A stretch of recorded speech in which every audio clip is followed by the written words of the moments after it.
Shalom saudaraku yang terkasih di dalam nama Tuhan Yesus Kristus.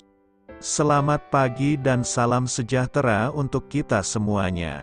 Saya Ardi, menyambut Anda di dalam renungan Kristen Saudara Rohani.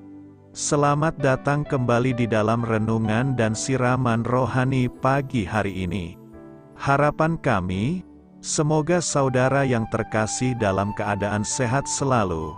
Kiranya damai dan sukacita Roh Kudus melimpah dan tercurah di dalam hati dan pikiran saudara saat ini. Sebelum kita mulai renungan kita pada pagi ini, marilah kita bersama-sama berdoa. Selamat pagi Allah Bapa di surga, Allah yang Maha Pengasih dan Maha Baik. Terima kasih untuk penjagaan-Mu semalaman sehingga kami bisa tidur dengan nyenyak. Terima kasih untuk pagi hari yang indah, yang Tuhan sediakan untuk kami. Tuhan, pada hari ini, kami anak-anak-Mu akan melakukan berbagai aktivitas. Kami akan bekerja, dan menjalankan tanggung jawab kami, kiranya Kau yang mampukan. Kami serahkan seluruh rencana dan agenda hari ini ke dalam tangan Tuhan. Biar Tuhan yang berkarya dan biarkan semua rencana sesuai dengan kehendak-Mu ya Tuhan Yesus yang baik. Ampuni dosa dan kesalahan kami Tuhan. Jadikan kami pribadi yang lebih baik setiap harinya. Terima kasih karena telah membolehkanku untuk kembali menghirup udara segar di pagi hari ini. Menikmati seluruh anugerah yang telah Engkau berikan kepadaku. Itu semua karena kebaikan dan curahan kasih yang nyata dari Engkau di kehidupanku. Haleluya! Dalam nama Tuhan Yesus, aku sudah berdoa. Amin. Sahabat saudara rohani, pembacaan ayat emas Alkitab renungan kita hari ini terambil dari kitab Yohanes 13 ayat 6 sampai dengan ayat 17. Maka sampailah ia kepada Simon Petrus. Kata Petrus kepadanya, "Tuhan, Engkau hendak membasuh kakiku." Jawab Yesus kepadanya, "Apa yang kuperbuat, Engkau tidak tahu sekarang, tetapi engkau akan mengertinya kelak." Kata Petrus kepadanya, "Engkau tidak akan membasuh kakiku sampai selama-lamanya." Jawab Yesus, "Jikalau aku tidak membasuh engkau, engkau tidak mendapat bagian dalam aku." Kata Simon Petrus kepadanya, "Tuhan, jangan hanya kakiku saja, tetapi juga tangan dan kepalaku." Kata Yesus kepadanya, "Barang siapa telah mandi, ia tidak usah membasuh diri lagi selain membasuh kakinya, karena ia sudah bersih seluruhnya. Juga kamu sudah bersih, hanya tidak semua, sebab ia tahu siapa yang akan menyerahkan dia. Karena itu ia berkata, tidak semua kamu bersih." Sesudah ia membasuh kaki mereka, ia mengenakan pakaiannya dan kembali ke tempatnya. Lalu ia berkata kepada mereka, "Mengertikah kamu apa yang telah kuperbuat kepadamu? Kamu menyebut aku guru dan Tuhan, dan katamu itu tepat, sebab memang akulah guru dan Tuhan. Jadi jikalau aku membasuh kakimu, aku yang adalah Tuhan dan gurumu, maka kamu pun wajib saling membasuh kakimu. Sebab aku telah memberikan suatu teladan kepada kamu, supaya kamu juga berbuat sama seperti yang telah kuperbuat kepadamu. Aku berkata kepadamu, sesungguhnya seorang hamba tidaklah lebih tinggi daripada tuannya, ataupun seorang utusan daripada dia yang mengutusnya. Jikalau kamu tahu semua ini, maka berbahagialah kamu, jika kamu melakukannya." Ayat renungan pagi kita terambil dari kitab Yohanes 13 ayat 6 sampai dengan ayat 17. Inti dari ayat emas renungan kita adalah, "Aku telah memberikan suatu teladan kepada kamu, supaya kamu juga berbuat sama seperti yang telah kuperbuat kepadamu. Mari kita mulai renungan pagi kita. Kata-kata bijak yang dapat kita petik adalah membasuh kaki dan mencuci piring. Renungan kita pada hari ini ditulis dan disusun oleh Cindy Hess Kasper. Mari kita mulai kisah inspiratif. Charlie dan Ian merayakan ulang tahun pernikahan mereka yang ke-50 dengan menikmati sarapan bersama di sebuah kafe bersama anak mereka, John. Namun, pada hari itu, kafe tersebut sedang kekurangan staf. Hanya ada seorang manajer, juru masak, dan gadis muda yang merangkap sebagai penerima tamu, pelayan meja, sekaligus tukang bersih-bersih. Selesai sarapan, Charlie menoleh kepada istri dan anaknya, lalu bertanya, "Apakah kalian punya acara penting selama beberapa jam ke depan?" Istri dan anaknya menjawab tidak. Lalu, atas seizin manajer kafe, Charlie dan Ian membantu mencuci piring di belakang, sementara John membersihkan meja. Bagi John sendiri, apa yang mereka lakukan bukanlah sesuatu yang luar biasa. Orang tuanya selalu memberi contoh bagaimana mengikuti teladan Yesus yang datang bukan untuk dilayani, melainkan untuk melayani. Dalam Yohanes 13, kita membaca tentang perjamuan terakhir yang Yesus nikmati bersama murid-muridnya. Malam itu, Sang Guru mengajari mereka prinsip kerendahan hati dalam pelayanan dengan cara membasuh kaki mereka yang kotor. Jika dia saja bersedia melakukan pekerjaan kotor dengan mencuci kaki murid-muridnya, mereka juga wajib melayani sesama dengan penuh sukacita. Bentuk pelayanan kita mungkin berbeda-beda, tetapi ada satu yang sama. Ada sukacita yang besar dalam pelayanan.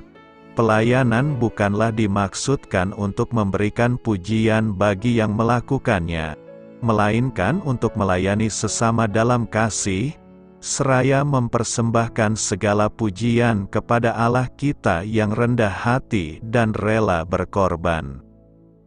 Marilah kita renungkan di dalam hati kita, pernahkah seseorang tiba-tiba menawarkan bantuannya saat Anda sedang menghadapi tugas yang sulit?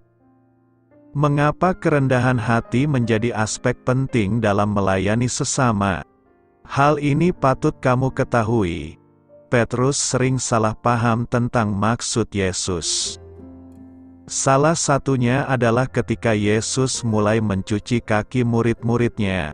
Di awal kitab Yohanes, Petrus mengakui bahwa hanya Yesus yang memiliki perkataan hidup yang kekal, tetapi seringkali ia tidak percaya pada perkataannya. Petrus percaya bahwa ia dapat mengikuti jalan penderitaan yang akan dilalui oleh Yesus.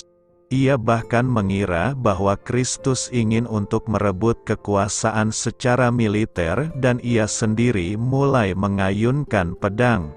Kemudian Petrus pun menyangkal guru dan sahabatnya itu.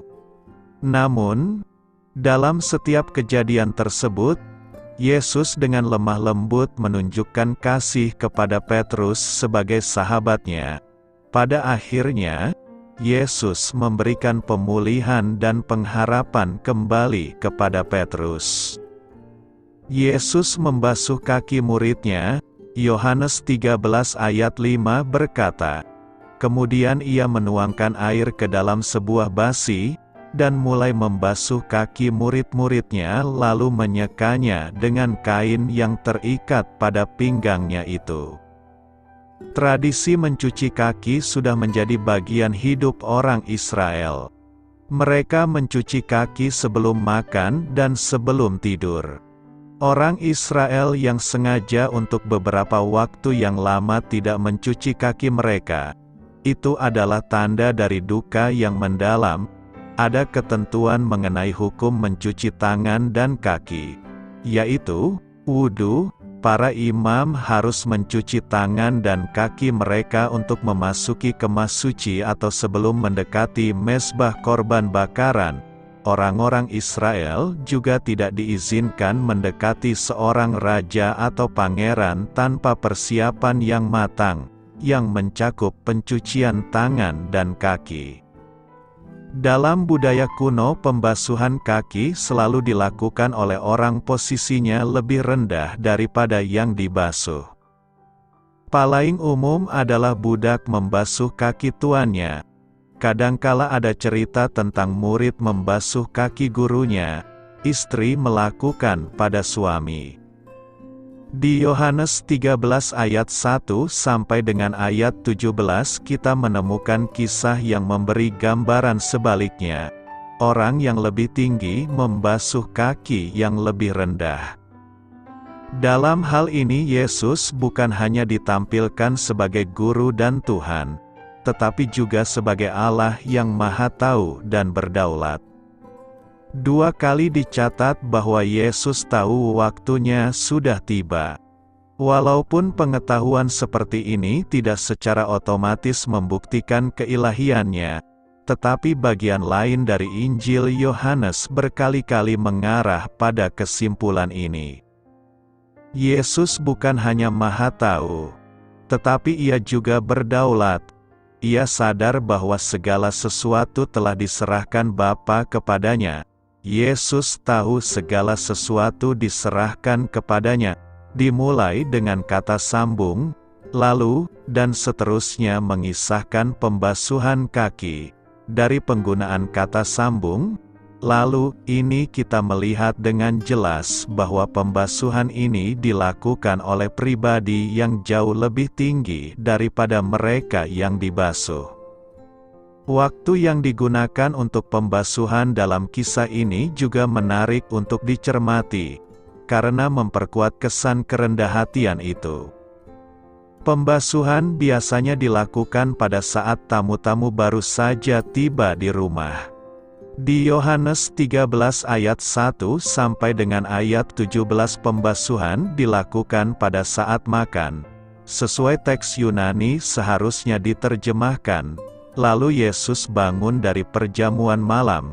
Dengan demikian apa yang dilakukan Yesus pasti tampak berlebihan dari sisi kultural, bukan hanya dilakukan oleh pihak yang lebih tinggi, namun juga dilakukan pada momen yang tidak dituntut.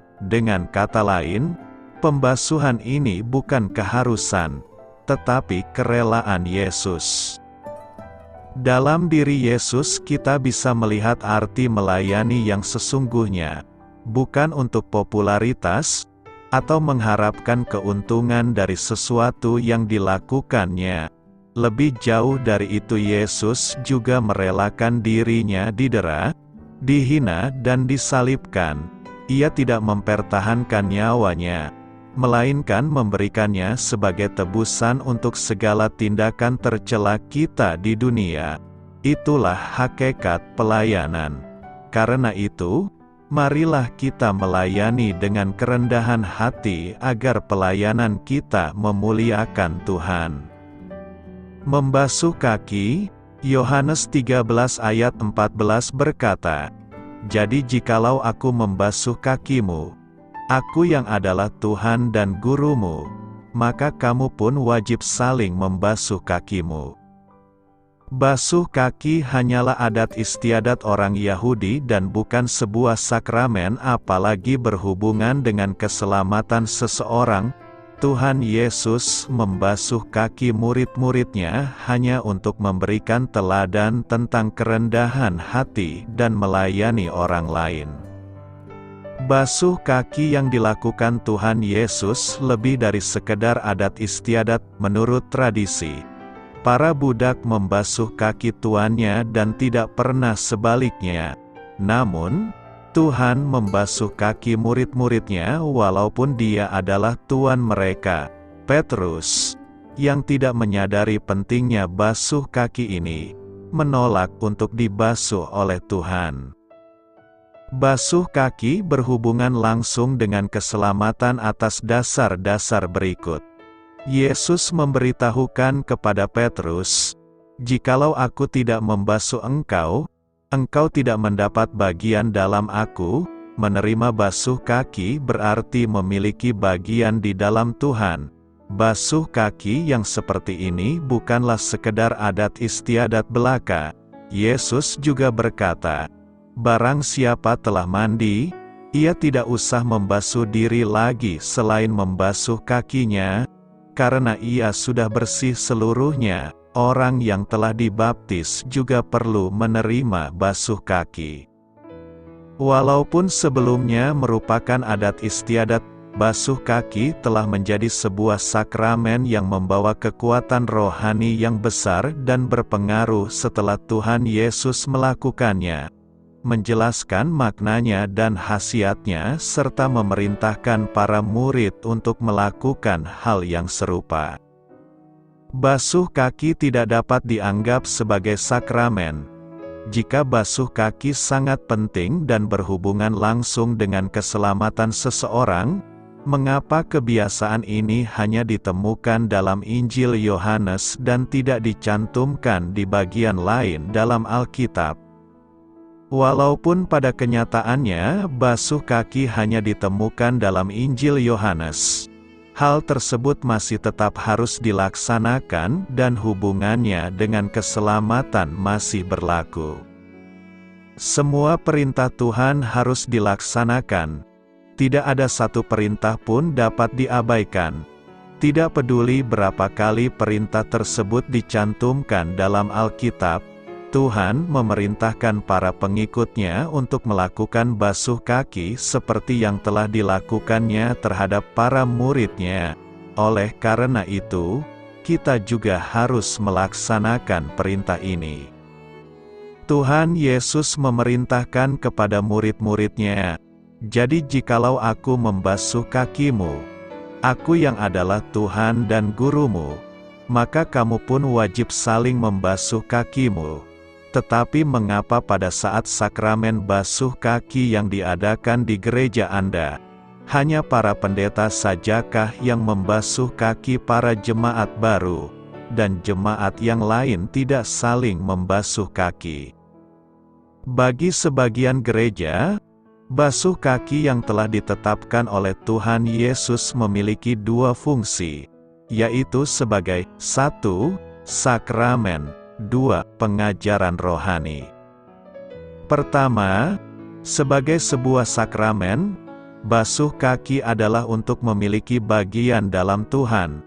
Murid-murid tidak saling membasuh kaki satu dengan yang lainnya selama sakramen berlangsung. Hal itu justru dilakukan oleh Tuhan Yesus terhadap murid-muridnya.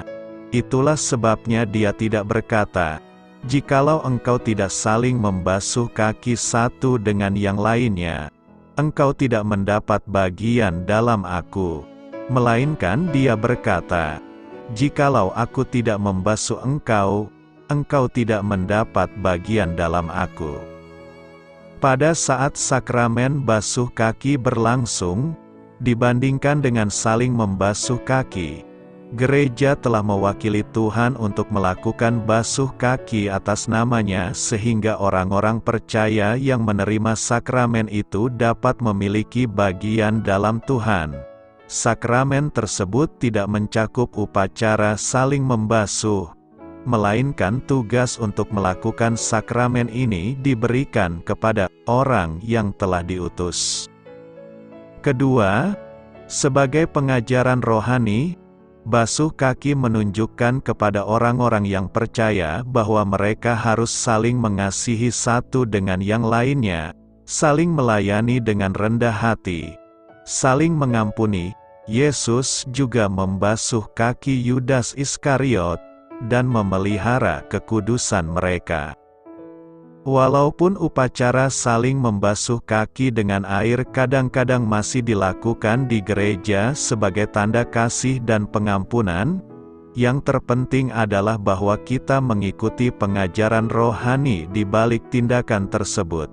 Karena itu, marilah saling melayani satu dengan yang lain dengan penuh kasih.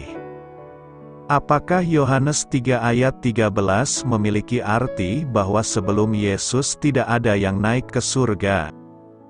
Mari kita menjawab.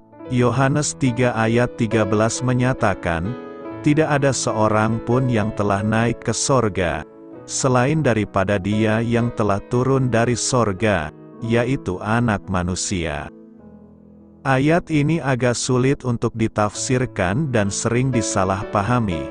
Ayat ini juga sering digunakan oleh mereka yang ingin mencari adanya kontradiksi dalam Alkitab. Ketika kita melihat kembali ayat tersebut dalam konteks yang sebenarnya, khususnya ayat 10-12,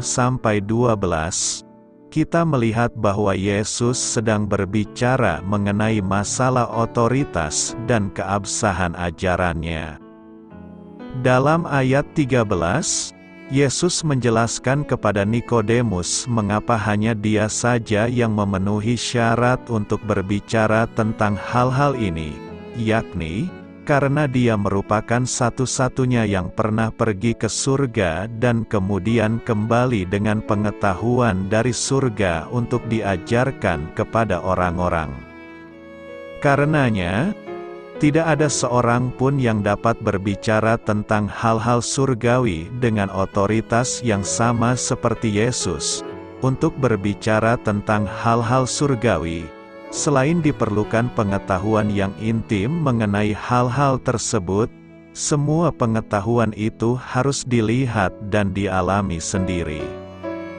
Hanya Yesus sendirilah yang dapat memenuhi kedua kriteria tersebut, karena tidak ada yang telah naik ke surga dan kemudian kembali selain Yesus. Jadi tidak ada seorang pun yang memenuhi syarat untuk berbicara mengenai hal ini selain Dia yang turun dari surga. Yesus mengatakan bahwa hanya Dia sendiri yang telah melihat Bapa. Hanya Yesus sendiri yang memenuhi syarat untuk menyatakannya, yang membuat Dia termasyhur. Ayat ini tidak sedang menyatakan kalau tidak ada seorang pun yang pernah naik ke surga, ataupun mendapatkan keselamatan sebelum Yesus. Henoh dan Elia telah diangkat ke surga.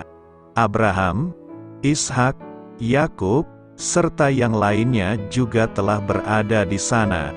Sebaliknya, ayat ini menyatakan kalau tidak ada seorang pun yang telah naik ke surga dan kembali, sehingga memenuhi syarat untuk berbicara mengenai hal-hal yang ada di surga. Kenaikan ke surga membawa gagasan mengenai pergi ke suatu tempat dengan otoritas. Yesus adalah satu-satunya yang pernah naik ke surga dengan otoritas, karena Dia adalah Anak Tunggal Allah. Apa yang Yesus maksudkan ketika Dia berkata, "Akulah jalan dan kebenaran dan hidup"? Mari kita menjawab, "Akulah jalan dan kebenaran dan hidup" adalah salah satu dari 7 pernyataan, "Akulah Yesus". Pada malam terakhir sebelum pengkhianatan dan kematiannya, Yesus sedang mempersiapkan murid-muridnya untuk menghadapi hari-hari mendatang. Selama lebih dari 3 tahun, orang-orang ini telah mengikuti Yesus dan belajar dari ajaran dan teladannya. Mereka telah menaruh pengharapan mereka kepadanya sebagai Mesias, penyelamat yang dijanjikan, namun mereka masih belum memahami bagaimana Dia akan mewujudkan pembebasan tersebut. Setelah perjamuan terakhir, Yesus mulai berbicara tentang kepergiannya, yang menimbulkan pertanyaan dari para murid-Nya. Dalam Yohanes 13 ayat 33, Yesus berkata, "Anak-anakku, Aku hanya akan bersamamu sebentar lagi. Kamu akan mencari Aku, dan seperti yang telah Kukatakan kepada orang-orang Yahudi, maka Aku berkata kepadamu sekarang, kemana Aku pergi, kamu tidak dapat datang." Hal ini mendorong Petrus untuk bertanya kemana dia pergi. Petrus dan yang lainnya tidak mengerti bahwa Yesus sedang berbicara tentang kematian dan kenaikannya ke surga.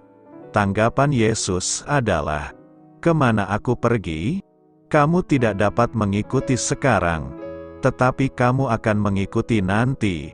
Petrus masih salah paham dan menyatakan bahwa dia akan mengikuti Yesus kemanapun dan bahkan menyerahkan nyawanya jika diperlukan.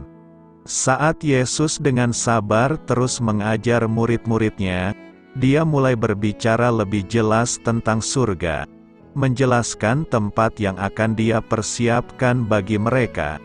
Kemudian Yesus berkata, "Kamu tahu jalan ke tempat yang aku tuju?"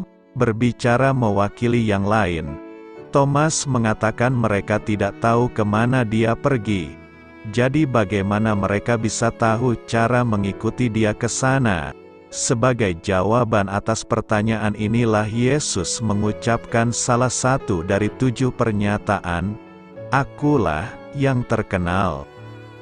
Saya, dalam bahasa Yunani, saya adalah cara yang sangat intens untuk menyebut diri sendiri.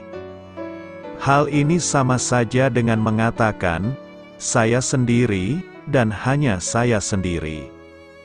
Beberapa kali dalam Injil kita menemukan Yesus menggunakan kata-kata ini. Dalam Matius 22 ayat 32 Yesus mengutip Keluaran 3 ayat 6, di mana Allah menggunakan bentuk intensif yang sama untuk mengatakan, "Akulah Allah Abraham, dan Allah Ishak, dan Allah Yakub." Dalam Yohanes 8 ayat 58, Yesus berkata, "Sesungguhnya aku berkata kepadamu, sebelum Abraham ada, aku sudah ada." Orang-orang Yahudi dengan jelas memahami Yesus menyebut dirinya Tuhan karena mereka mengambil batu untuk melempari dia karena melakukan penghujatan karena menyamakan dirinya dengan Tuhan. Dalam Matius 28 ayat 20, ketika Yesus memberikan amanat agung, dia menekankannya dengan mengatakan, "Aku menyertai kamu senantiasa sampai akhir zaman." Ketika para prajurit datang mencari Yesus di taman pada malam sebelum penyalibannya, dia berkata kepada mereka, "Akulah dia," dan kata-katanya begitu kuat sehingga para prajurit itu terjatuh ke tanah. Kata-kata ini mencerminkan nama Tuhan dalam bahasa Ibrani, Yahweh, yang berarti menjadi atau yang ada dengan sendirinya. Itu adalah nama kekuasaan dan otoritas, dan Yesus mengklaimnya sebagai miliknya. Caranya, Yesus menggunakan kata sandang pasti untuk membedakan dirinya sebagai satu-satunya jalan. Jalan adalah jalan atau rute, dan para murid telah mengungkapkan kebingungan mereka tentang kemana dia pergi dan bagaimana mereka dapat mengikutinya. Seperti yang dia katakan kepada mereka sejak awal, Yesus sekali lagi mengatakan kepada mereka, "Ikuti aku." Tidak ada jalan lain menuju surga. Tidak ada jalan lain menuju Bapa. Petrus mengulangi kebenaran yang sama bertahun-tahun kemudian kepada para penguasa di Yerusalem, dengan mengatakan tentang Yesus, "Keselamatan tidak ada di dalam siapapun juga selain di dalam Dia, sebab di bawah kolong langit ini tidak ada nama lain yang diberikan kepada manusia yang olehnya kita dapat diselamatkan." Sifat eksklusif dari satu-satunya jalan menuju keselamatan diungkapkan dalam kata-kata, "Akulah jalannya." Kebenaran sekali lagi Yesus menggunakan kata sandang pasti untuk menekankan dirinya sebagai satu-satunya kebenaran. Mazmur 119 ayat 142 mengatakan, "Hukum-Mu adalah kebenaran." Dalam khotbah di bukit, Yesus mengingatkan para pendengarnya tentang beberapa pokok hukum. lalu berkata, "Tetapi aku berkata kepadamu," dengan demikian menyamakan dirinya dengan hukum Allah sebagai standar kebenaran yang berotoritas. Faktanya, Yesus berkata bahwa Dia datang untuk menggenapi hukum Taurat dan para nabi. Yesus, sebagai sabda Allah yang berinkarnasi, adalah sumber segala kebenaran. Kehidupan Yesus baru saja memberitahu murid-muridnya tentang kematiannya yang akan datang, dan sekarang Dia mengklaim sebagai sumber segala kehidupan. Dalam Yohanes 10 ayat 17-18, Yesus menyatakan bahwa Dia akan memberikan nyawanya bagi domba-dombanya, dan kemudian mengambilnya kembali. Dia berbicara tentang otoritasnya atas hidup dan mati yang diberikan kepadanya oleh Bapa. Dalam Yohanes 14 ayat 19, Dia memberikan janji bahwa karena Aku hidup, kamu juga akan hidup. Pembebasan yang akan Dia sediakan bukanlah pembebasan politik atau sosial, yang dicari oleh sebagian besar orang Yahudi, namun pembebasan sejati dari kehidupan perbudakan dosa dan kematian menuju kehidupan kebebasan dalam kekekalan. Dengan kata-kata ini, Yesus menyatakan dirinya sebagai Akulah yang agung. Satu-satunya jalan menuju surga, satu-satunya ukuran kebenaran yang sejati, dan sumber kehidupan jasmani dan rohani. Dia mempertaruhkan klaimnya sebagai Tuhan Pencipta, Tuhan yang memberkati Abraham, dan yang kudus yang mendiami kekekalan. Dia melakukan ini agar para murid mampu menghadapi hari-hari kelam yang akan datang dan menjalankan misi mewartakan Injil kepada dunia.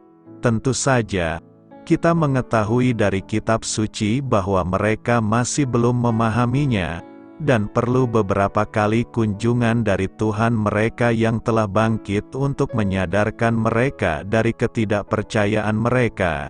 Begitu mereka memahami kebenaran firman-Nya, mereka menjadi manusia yang berubah, dan dunia tidak pernah sama lagi. Jadi bagaimana kita mengikuti Dia hari ini? Hal yang sama juga dilakukan oleh para murid dahulu kala. Mereka mendengar perkataan Yesus dan mempercayainya. Mereka menerima perkataannya dan menaatinya. Mereka mengaku dosanya kepada Yesus sebagai Tuhan dan Allah-nya. Mereka percaya bahwa Dia mati untuk menanggung hukuman atas dosa-dosa mereka dan bangkit dari kematian untuk memberi mereka kehidupan baru. Mereka mengikuti teladan dan perintah-Nya untuk memberitahukan kebenaran kepada orang lain tentang dosa, kebenaran, dan penghakiman. Ketika kita mengikuti Dia di jalan, kita dapat yakin untuk mengikuti Dia sampai ke surga. Apakah artinya bahwa seorang Kristen adalah ciptaan baru? Mari kita jawab. Ciptaan baru ini diulas di dalam 2 Korintus 5 ayat 17 berkata, "Jadi siapa yang ada di dalam Kristus, ia adalah ciptaan baru, yang lama sudah berlalu, sesungguhnya yang baru sudah datang." Kata "jadi" merujuk kepada ayat 14-16 di mana Paulus memberitahu bahwa semua orang percaya telah mati bersama Kristus dan tidak lagi hidup untuk diri sendiri. Kehidupan kita sudah tidak lagi bersifat duniawi. Hidup kita sekarang bersifat rohani. Kematian kita adalah kematian hodrat berdosa kita yang telah disalib bersama Kristus. Ia telah dikuburkan bersamanya, dan sama seperti Ia telah dibangkitkan oleh Allah Bapa, kita juga dibangkitkan untuk hidup dalam hidup yang baru. Pribadi yang baru yang telah dibangkitkan itulah yang sedang dibahas Paulus dalam 2 Korintus 5 ayat 17 sebagai ciptaan baru. Demi memahami ciptaan baru ini, Kita harus memahami faktanya pertama, yakni bahwa ialah ciptaan, sesuatu yang diciptakan oleh Allah.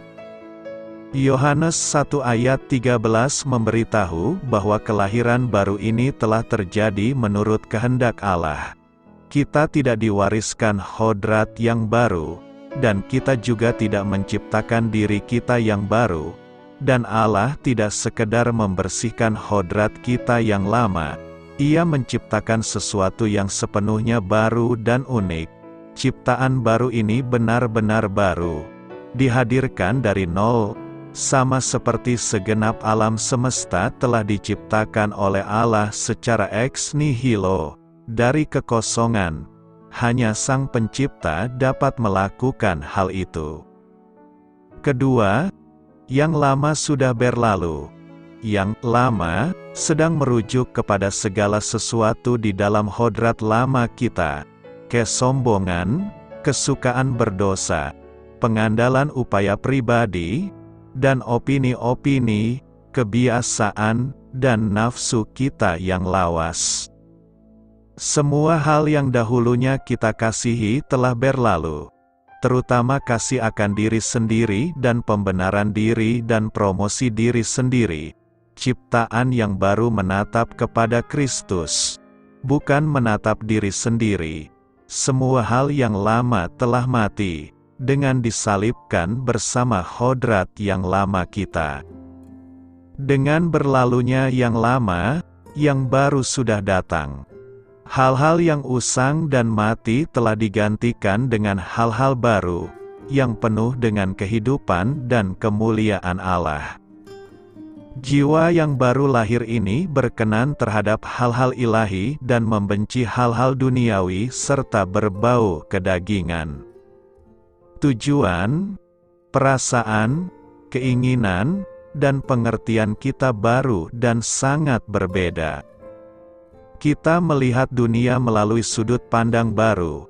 Alkitab seakan-akan belum pernah kita baca, dan walaupun mungkin pernah kita baca, ada keindahan di dalamnya yang belum kita sadari sebelumnya, dan yang membuat kita heran mengapa kita tidak menyadarinya selama ini. Sepertinya alam di sekeliling kita telah berubah, dan kita seakan-akan hidup di dunia yang baru. Langit dan bumi penuh dengan hal-hal baru, dan semua hal sepertinya memuliakan Allah. Ada perasaan baru terhadap sesama manusia kita, kasih bagi keluarga dan kerabat kita, belas kasih yang belum pernah kita rasakan terhadap para musuh kita, dan kasih bagi semua umat manusia. Dosa yang dahulunya kita pertahankan, sekarang ingin kita buang selamanya. Kita telah menanggalkan manusia lama serta kelakuannya, dan telah mengenakan manusia baru, yang telah diciptakan menurut kehendak Allah di dalam kebenaran dan kekudusan yang sesungguhnya. Lantas bagaimana dengan orang Kristen yang masih terus berdosa? Ada perbedaan antara berdosa dan terus hidup dalam dosa. Tidak seorang pun yang dapat mencapai kesempurnaan tanpa dosa dalam kehidupan ini. Namun orang Kristen sejati sedang dikuduskan setiap hari, di mana dosanya semakin sedikit dan semakin ia benci ketika ia gagal. Benar, kita masih berdosa, namun secara tidak disengaja dan semakin jarang beriringinan dengan bertambahnya dewasa rohani kita. Diri kita yang baru membenci dosa yang masih menempel. Perbedaannya ialah bahwa ciptaan baru sudah bukan budak bagi dosa, sebagaimana adanya dahulu. Sekarang kita telah dibebaskan dari dosa dan dosa sudah tidak lagi berkuasa atas kita. Sekarang kita dikuatkan oleh dan bagi kebenaran. Sekarang kita mempunyai pilihan untuk membiarkan dosa berkuasa atau menganggap diri kita mati bagi dosa. Tetapi kamu hidup bagi Allah dalam Kristus Yesus. Puji Tuhan, kita sekarang mempunyai kekuatan untuk memilih alternatif kedua. Ciptaan baru adalah hal yang luar biasa, yang dirancangkan dalam pikiran Allah dan diciptakan oleh kuasa-Nya dan bagi kemuliaan-Nya. Kita patut bersyukur jika melihat, ternyata kasih masih menjadi topik yang utama yang dibicarakan dan dibahas dalam masyarakat. Hal itu berarti kasih masih menjadi suatu hal yang penting dan dibutuhkan dalam kehidupan masyarakat modern. Bagaimana dengan gereja? Apakah kasih masih menjadi topik yang utama? Jawabannya tentu saja ya. Bahkan kasih tidak pernah alpa untuk dinyanyikan dalam ibadah-ibadah kita. Kasihlah yang selalu dijadikan tema di setiap perayaan-perayaan gerejawi. Tema tentang kasih juga yang paling banyak dipentaskan dalam drama-drama Natal maupun Paskah. Khotbah tentang kasih juga yang mendominasi mimbar-mimbar gereja. Seminar, ceramah, pendalaman Alkitab. Pada satu sisi kita bersyukur karena kasih juga masih menjadi topik utama dalam gereja. Namun pada sisi yang lain, kita juga harus prihatin, karena walau kasih yang paling sering dibicarakan, dibahas dan dinyanyikan, ternyata semua itu hanya sebatas wacana, teori dan lip service.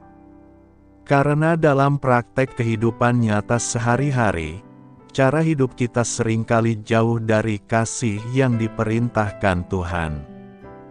Faktanya, banyak sekali kekacauan, perpecahan, permusuhan, penolakan, kebencian, saling membalas dendam, peperangan, justru telah menjadi sejarah kelam mewarnai perjalanan hidup gereja. Justru itu melalui nas ini, Tuhan Yesus memberi teladan dan menunjukkan bagaimana seharusnya kasih yang benar itu dipraktekkan. 1. Kasih itu harus memiliki daya tahan. Kebanyakan kasih kita gampang luntur apabila kita dikecewakan orang lain. Apalagi ketika kita disakiti atau dikhianati. Dalam hal ini, Tuhan Yesus memberi teladan bagaimana kasih-Nya yang tidak goyah, walau Ia menyadari betul saat itu, bahwa tiba saatnya Ia akan dikhianati oleh Yudas, disangkali oleh Petrus dan ditinggalkan oleh murid-murid-Nya. Yesus justru memberi perintah yang baru untuk saling mengasihi. Sesudah Yudas pergi berkatalah Yesus, "Aku memberi perintah baru kepada kamu, yaitu supaya kamu saling mengasihi." Yang menarik di sini kata "baru" berarti segar, artinya kasih kita harus selalu segar kepada orang lain, tidak luntur atau goyah karena sikap orang lain yang mengecewakan kita. Itulah kasih Tuhan Yesus yang selalu segar, memiliki kekuatan dan daya tahan, sehingga walau Ia dikhianati, disangkali, ditinggalkan sendirian, tetapi kasih Yesus tak pernah berubah, tak berkesudahan kasih setia Tuhan, tak habis-habisnya rahmat-Nya, selalu baru tiap pagi besar kesetiaan-Mu. 2. Kasih itu harus dipraktekkan bukan sekedar teori. Bagi Yesus, kasih memang tidak cukup hanya diajarkan atau teori, dijadikan simbol, slogan, atau wacana semata. Tetapi harus melekat dalam gaya hidup kita, sehingga menjadi ciri khas setiap murid-murid-Nya. Untuk itu, Yesus memberi pengajaran dan sekaligus teladan. Ia berkata, "Supaya kamu saling mengasihi sama seperti Aku telah mengasihi kamu." Melalui ungkapan ini, kita dapat memahami bahwa ketika Ia memberi perintah untuk mengasihi, Ia telah mempraktekkan kasih itu terlebih dahulu. Sama seperti Aku telah mengasihimu, Yesus tidak hanya pandai berteori tentang kasih, tetapi hidupnya adalah teladan bagaimana mengasihi yang sesungguhnya. dan salib di Bukit Golgota adalah bukti kasih-Nya yang tiada taranya. 3. Seinder kasih kita harus kasih agape. Kasih agape adalah kasih yang rela berkorban tanpa pamrih. Jika hal ini dikaitkan dengan konteks saat itu, berarti adanya kesediaan dari Tuhan untuk mengampuni murid-muridnya, bahkan yang mengkhianatinya sekalipun. Selain itu juga, adanya kesediaan Tuhan untuk menerima keadaan murid-muridnya apa adanya, sekalipun sangat mengecewakannya. Adanya kesediaan untuk berkorban tanpa pamrih, adanya kesediaan untuk tetap mengasihi walau kasih itu tak terbalas. Itulah model kasih yang juga seharusnya kita terapkan dalam hidup kita sebagai anak-anak-Nya. Kasih agape, bukan kasih karena saya mengasihinya, karena ia baik, tetapi kasih agape adalah kasih yang, walaupun saya mengasihinya, walaupun ia membenci saya. 4. Kasih agape harus menjadi identitas orang percaya. Dan akhirnya kasih agape adalah tanda pengenal atau identitas dari murid Kristus. Orang lain dapat mengenal kita sebagai murid Tuhan, bukan karena warna atau model pakaian yang kita pakai, bukan hanya sekedar ibadah minggu yang setia kita hadiri.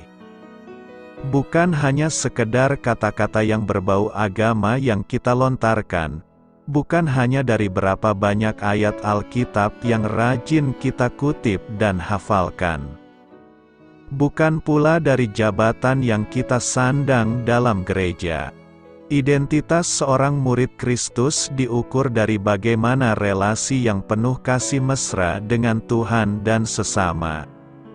Apakah kita mau mengulurkan tangan kita kepada yang tersisih? Apakah kita rela memberi dan berbagi dengan mereka yang menderita? Apakah kita mau menyapa dan tersenyum dengan mereka yang tak dipandang dunia ini? Apakah kita mau mengampuni yang bersalah kepada kita? Apakah kita mau bersikap terbuka menerima orang lain apa adanya bahkan mereka yang berbeda dengan kita? Kasih Tuhan Yesus itu terlalu tinggi, dalam dan luas untuk dibicarakan. Tak akan pernah cukup waktu untuk merenungkannya. Sebab itu, ada baiknya jika kita juga mulai mempraktekkannya. Sebab hanya dengan mempraktekkan kasih agape, kita dapat menjadi saksi Tuhan yang berguna. Kasih Tuhan Yesus itu terlalu agung dan mulia untuk direnungkan, tetapi sangat sederhana untuk dapat dipraktekkan. Amin. Doa saya menyertai saudara sekalian. Marilah kita menyampaikan doa syafaat, Penebus yang Maha Kasih. Terima kasih, karena Engkau telah menunjukkan padaku bagaimana menjadi seorang hamba. Amin. Sampaikan harapan dan permintaan saudara kepada Tuhan.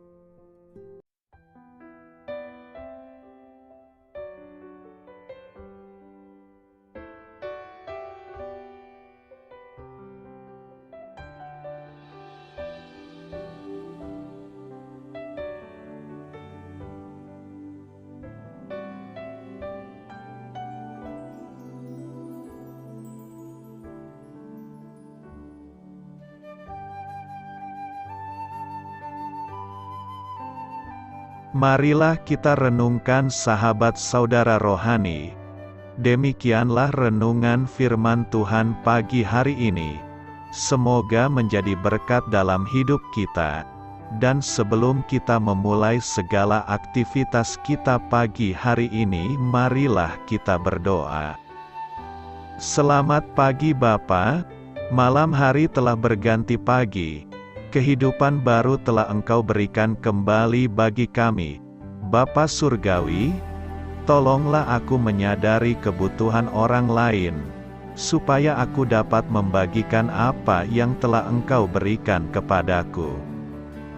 Pada saat aku membutuhkan, Berilah aku keyakinan bahwa Engkau akan mencukupkanku, melalui orang-orang yang mengasihi-Mu, bukan karena kami pantas atau layak, namun karena kasih karunia-Mu kami boleh ada, sebagaimana kami ada di pagi hari ini.